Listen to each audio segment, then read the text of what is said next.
today he told me, well, listen, you have to get rid of the baby because I'm married. When trying to ask God, like, why I needed to be bent and broken and snapped in this way. He repeated over and over and over again how bad he wanted us to have a baby. And we were damn near living together. Just married the whole time. Intentionally got me pregnant. Ladies, we need to talk about biological clocks and the men who know exactly what time it is.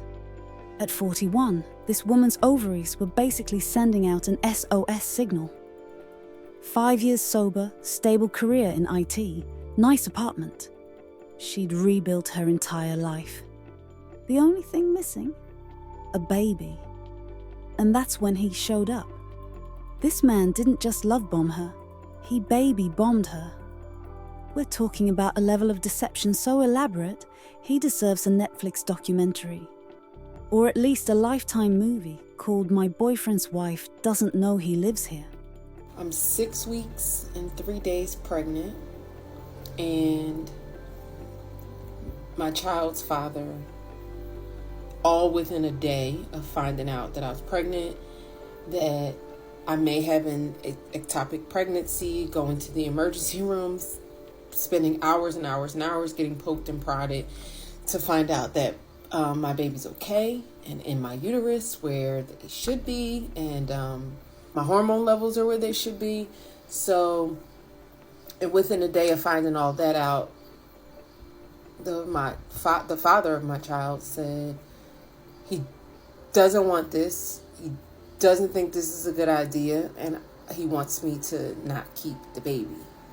Let me be very clear that my child's father was very aware of what was going on. This wasn't like nobody was trapped. He repeated over and over and over again how bad he wanted us to have a baby, how bad he wanted me to have a baby, how bad he wanted me to get pregnant.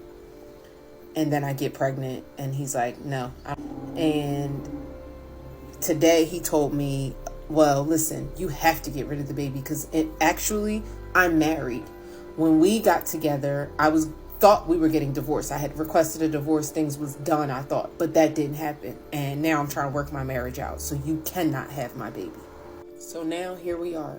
And I'm trying to keep my stress levels down because one of the reasons they thought it was, or wanted to rule out it being ectopic pregnancy, was because I was bleeding and still having a little bleeding issues. You know, I'm trying to stay calm, keep the stress down so I don't harm my baby, but I'm just struggling because I'm trying to figure out why I needed this. Why I needed to be trying to ask God, like, why I needed to be bent and broken and snapped in this way.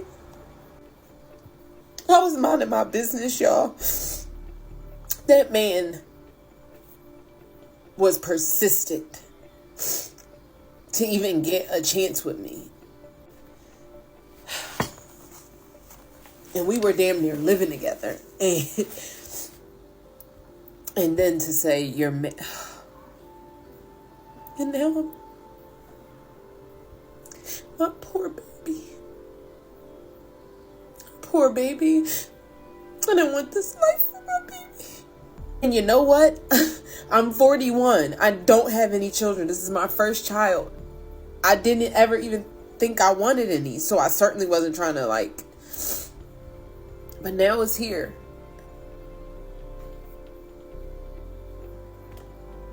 Just married the whole time. Intentionally got me pregnant. And once I got pregnant, told me I don't want nothing to do with this. Okay, we need to unpack this whole damn near living together situation. This man had a toothbrush at her place. Probably knew her Amazon password. Definitely had a favorite spot on her couch. You know he was getting packages delivered there. Yes, honey, I'll be home late again tonight. Big project at work. Meanwhile, the project was maintaining a whole second relationship with PowerPoint-level organization. And can we talk about the audacity? You cannot have my baby. Cannot? Sir. Unless you've suddenly developed the ability to reach into her uterus like some kind of fertility wizard. That ship has sailed.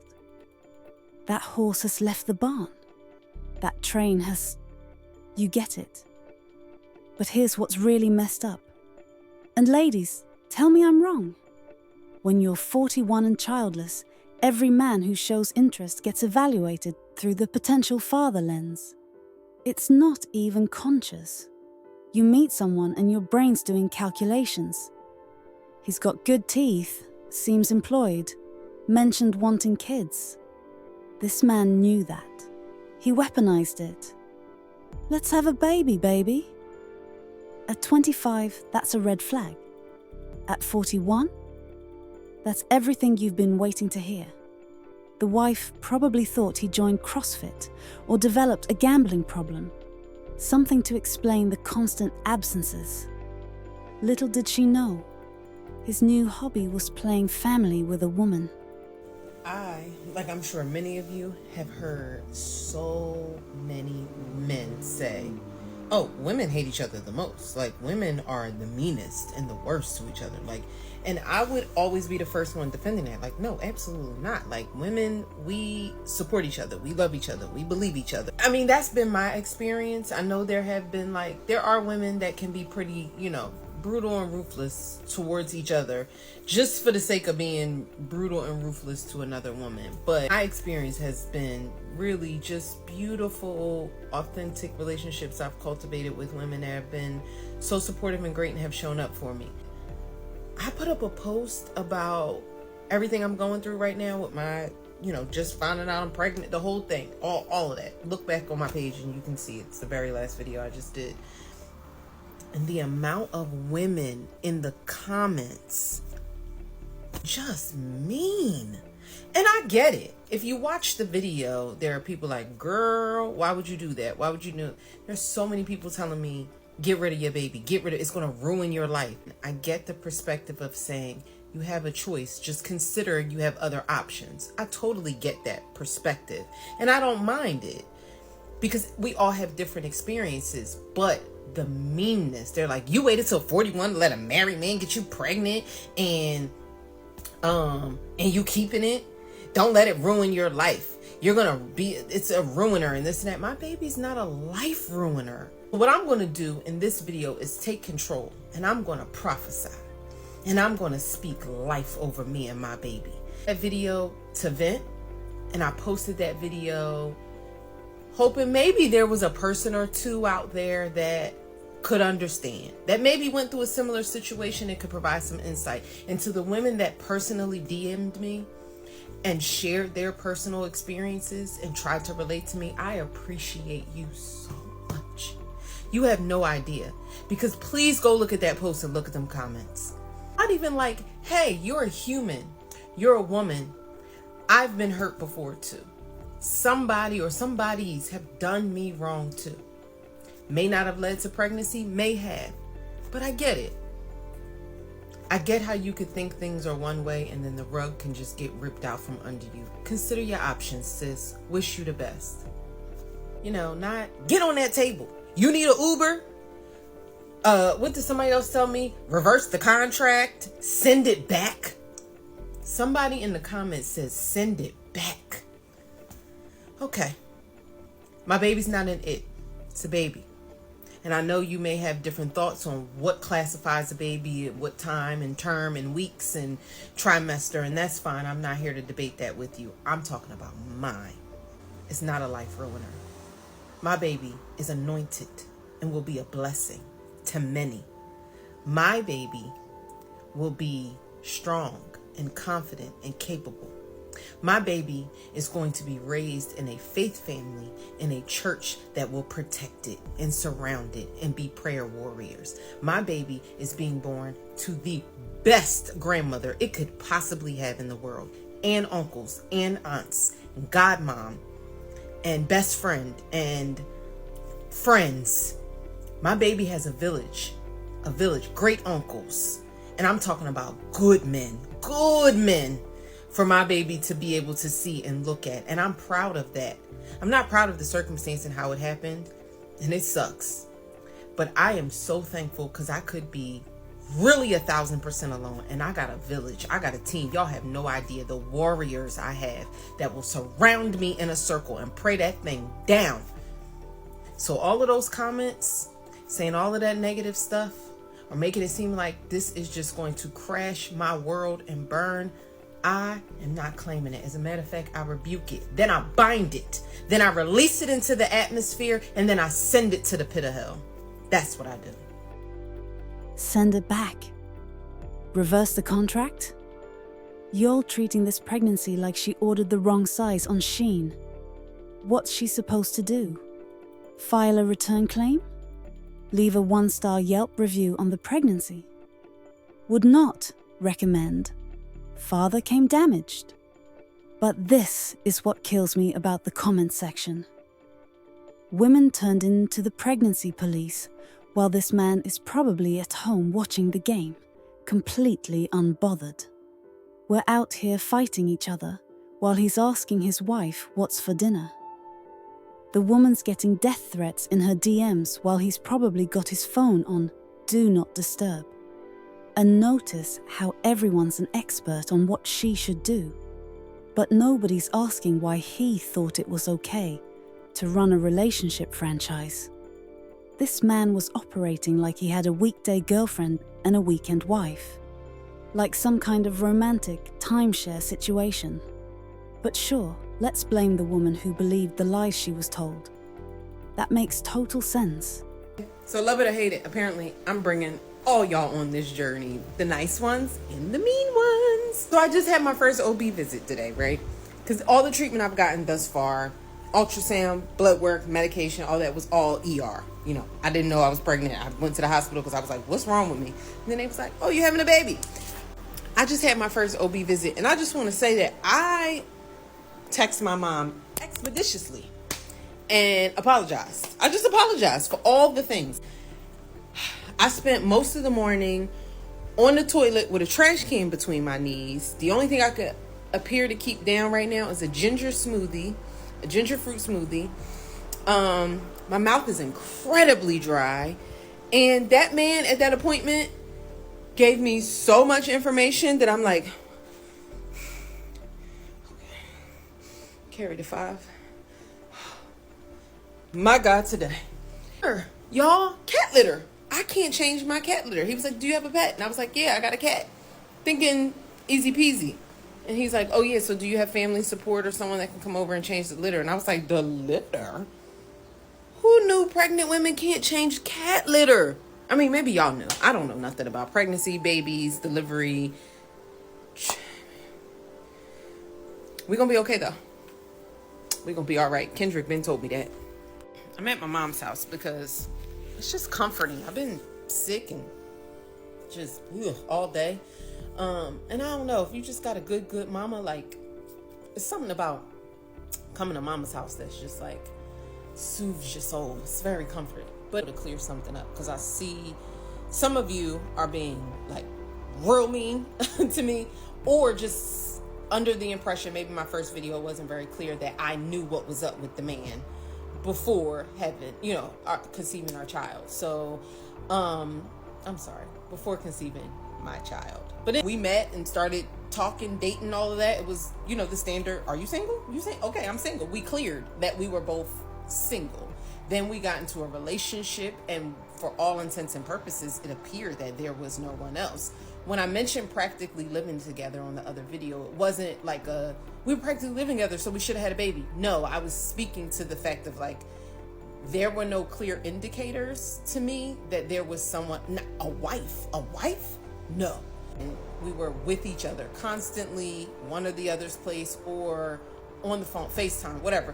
We were behaving like people in a relationship. I'm not going to go through all of that. We were just behaving like people in a committed relationship, and then all in love, and let's have a baby.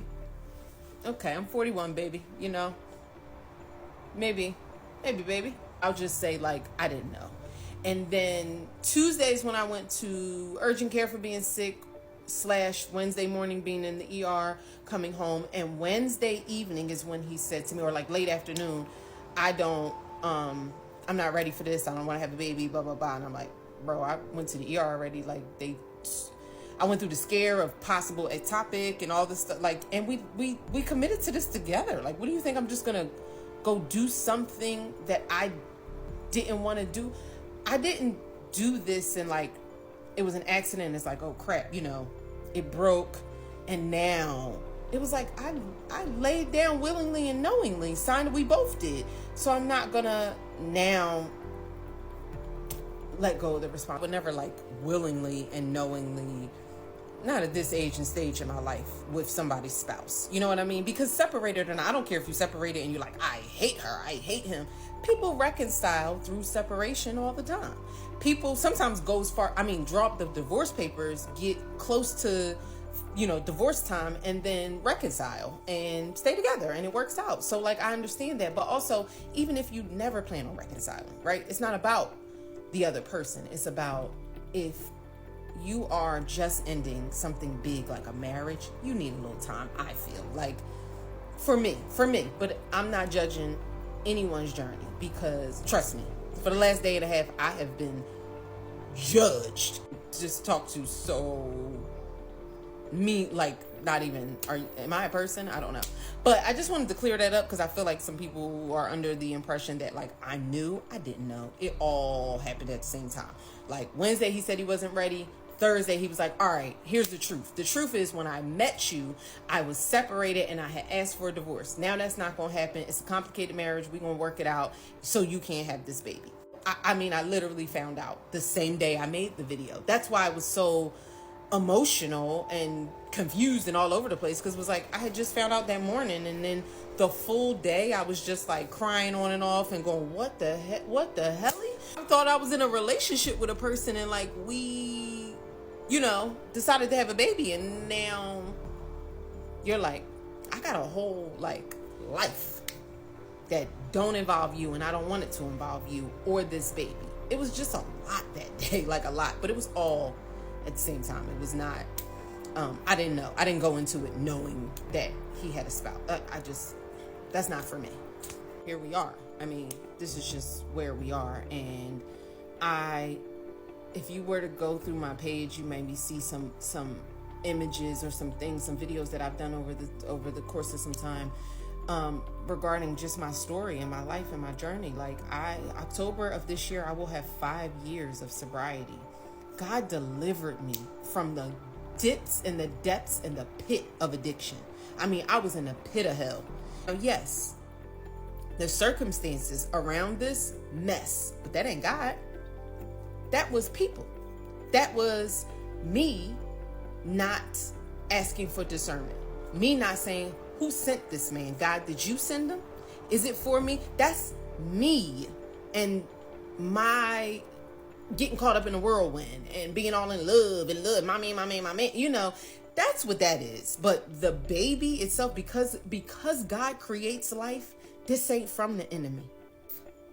This is God creating life in me, and probably at the right exact time. He couldn't have gave it to me earlier. I was on drugs for many, many years. My child wouldn't have made it, or would have been taken by CPS or something. So there's no way. I also had way worse jobs and things like that. Like, I have a good career now that I'm proud of. I work in IT. Like, I have my own place. Like, I'm just in a far better place. And no, it's not ideal. But again, that was me. That wasn't God. And the way my life is going to be blessed, and the way things are just going to, God just likes showing out. He does. He loves to make you an anomaly. He loves to make people an anomaly. I know that. I've seen it. Friends, family, people sicker than sick. And then the doctors come back and they're just in awe. Scans clear, labs clear, everything clear. God loved to show off. So this circumstance and everything surrounding it is a whirlwind of a mess that me and the Lord will sort out. But he gonna show out. So now she's clarifying she didn't know he was married. And here's where it gets really twisted. this man didn't tell her he was going through a divorce or separated. No, when they met, he straight up said he was single. They had the whole, "Are you seeing anyone?" conversation, and this man looked her in the eye and said, "Nope, totally available. It's only after she's pregnant, after she's attached, after it's too late that he tries to rewrite history. Oh, when I met you I was separated. I had asked for a divorce." Sir, that's not what you said when you were trying to get into her bed. You said single. Not, it's complicated. Not, working through something. Single. This is next level manipulation. He created a whole fictional bachelor persona, moved into her place, actively tried for a baby. Then when reality hit, he tried to gaslight her with, "Well, I thought I was getting divorced." That's like robbing a bank and then saying, "Well, I thought they were giving away free samples." The logistics alone should win this man an award. How do you maintain two relationships without mixing up names, stories, or anniversaries? This man probably had spreadsheets, calendar color coding, 2 separate wardrobes. His iPhone screen time must have been through the roof just from switching between baby and wifey in his contacts. And can we talk about how she's 41, been through addiction, rebuilt her whole life, has a career in IT, basically has a doctorate in life experience, but somehow missed that this man was running a relationship Ponzi scheme? That's not naivety.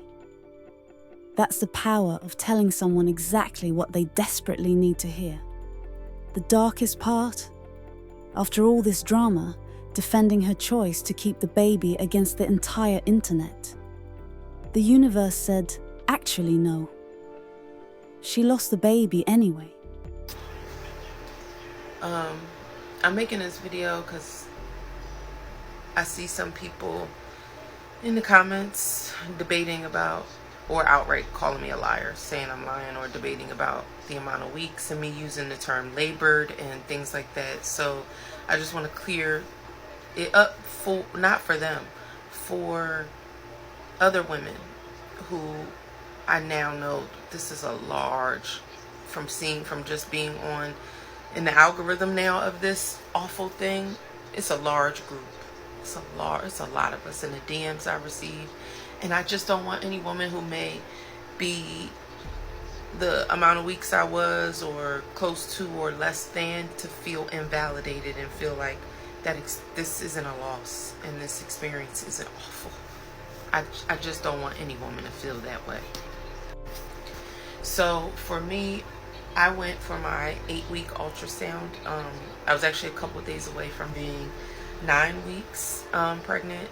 That Friday, June 20th. By that Monday, I was supposed to be 9 weeks. So anyway, I went for my ultrasound. During the ultrasound to start, she puts the gel on my belly. She says, okay, I'm going to do a transvaginal. I'm not really seeing baby this way. Does the transvaginal. I have fibroids, so as she's measuring the fibroids and all that, takes the probe out, and she said, okay, I'm going to go get the doctor. I'm still having trouble seeing baby. Up until this point, I had not ever fully not considered, because I was aware. In the ER, they did an ultrasound and they said the baby's heart rate was low. However, at 6 weeks, the heart rate is just developing. But they did say, follow up with OB. And once I got an OB and followed up, he did say in the first visit, like, you're still at risk of miscarriage. In the ER, they put threat of miscarriage. And he said, so, avoid heavy lifting, exercise, all these things, because you're in your age, advanced maternal age, you're at risk of miscarriage. So that was there, but I just never allowed the intrusive thoughts to enter, because I just didn't want to freak out and want to panic, and I didn't want to manifest something. So it wasn't until that moment when she left the room to go get the doctor that I was like, oh my God, this could be bad. And then, so she leaves the room to go get the doctor. My mom is in, like, I started to cry. My mom is like calming me down a bit. They come back in, I don't know, 5 minutes, but it felt like 30, because that's when I started to panic, because I was like out in the hospital, right? I was less weeks, and they could see the baby. They show, I have a picture of it, and it just looked like a little tadpole at that point, but still they could see and confirm. And I'm a couple more weeks, and almost a few more, and they can't, something's wrong here. And it was. So the doctor came in the room, and he said, I know you had an ultrasound elsewhere, and they did tell you during that ultrasound that the baby's heart rate was low. Unfortunately, there is no longer a heartbeat, so the baby has passed. Those were his exact words to me. On the ultrasound report, it said something of the effect of like no fetal pole. So the final conclusion was this pregnancy is no longer viable. They said the pregnancy was previously deemed viable, no longer viable. So I come home, because I was at a fetal diagnostic center, so they sent the report to my doctor's office. My doctor's office called me by the time I got home to review my options. I had 3 options. First option was a D&E, which they called a dilation and extraction surgery. You go to sleep, you wake up, it's over, you do have some cramping and bleeding afterwards. Option 2 was to take the pills, you insert them, and then you expel at home.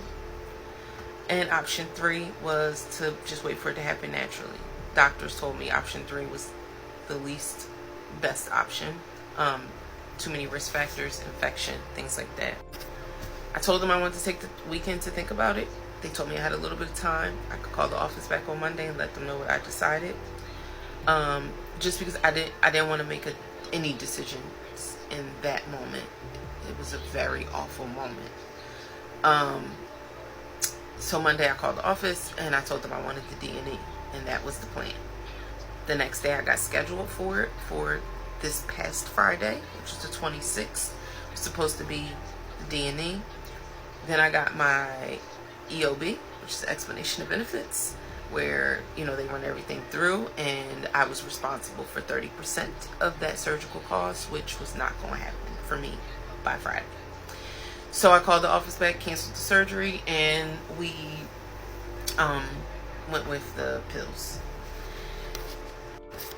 So I will tell you the way the doctors explained it to me, and then I'll tell you the way one of my best friends explained it to me. And they're very different. And then I'll tell you what actually happened. Doctor explained it to me as, you will insert these pills into yourself. You will get cramps that will feel a little worse than a bad period. You'll bleed heavier than a bad period. And past tissue. And then that should be about 24 to 48 hours, but the bleeding could be for about 2 weeks. Take some ibuprofen and Tylenol. And yeah, that was what the doctors prepared me for. One of my best friends told me what would actually happen, because it happened to her. She went through it. And now I'll tell you what actually happened. I don't know if it offends people that I said labored in my last video. I captioned labored, but that's what that was. So Friday morning, early in the morning, I put the 4 pills that they gave me in me. And about an hour later, maybe 2 hours later, the most awful pain began. And it didn't let up for 15 hours. I went to my mom's house for the weekend to be there with her. This is a woman who's had 2 live children, was next to me rubbing my back, was there, and said the same thing, labor. From everything that I've read and people I've talked to, it puts you into a form of early labor. And I had contractions, and they were bad, and I was in crouching position, crying on the floor. Also had awful nausea, vomiting. I mean, just profuse stomach bile, vomiting, diarrhea, the whole thing. On top of, you're just leaking leaking it. I don't know how, if TikTok will flag this or whatever. You're just sitting on the toilet and it's just. So anyway, Friday night, about 10 something, I had a bad contraction while on the toilet and I felt the plunk come out. And then after that, things subsided. So I thought that's what it was. Saturday, I had the mildest of cramps. Sunday morning, I woke up with really bad cramping that was contractions.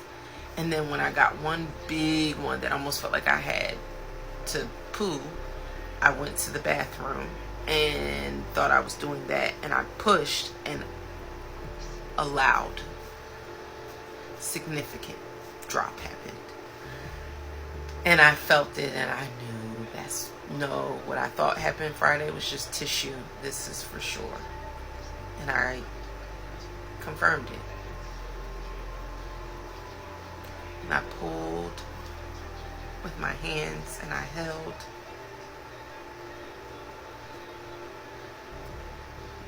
I don't know what word y'all want me to use. That was labor. That was my baby. That's all I could say. I could just tell what actually happened. And for anyone going through this, you ain't a liar and you ain't invisible, and I see you. And this place sucks. But we're gonna get through it. So there it is. A 41-year-old woman racing against time meets a man who promises her everything. He practically moves in, begs for a baby, gets her pregnant, then drops the "I'm married" bomb like it's casual Tuesday news. The internet attacked her, called her stupid, naive, desperate. Meanwhile, he's probably still married, still lying, maybe working on baby number 3 with someone else who doesn't know about wives 1 and 2. But here's what nobody wants to admit. How many of us at 41, childless, hearing that biological clock screaming, would have ignored those same red flags? How many of us would have explained away the inconsistencies because he was offering the one thing we wanted most? The real tragedy isn't that she believed a liar. It's that we live in a world where women get blamed for trusting while men get away with lying. But what do I know? I'm just here asking the questions, hoping to get some answers. So tell me, was she naive? Was he a predator? Or is the answer somewhere in that messy middle where desperation meets deception? Because life isn't black and white, folks. Sometimes it's married man with a secret girlfriend grey.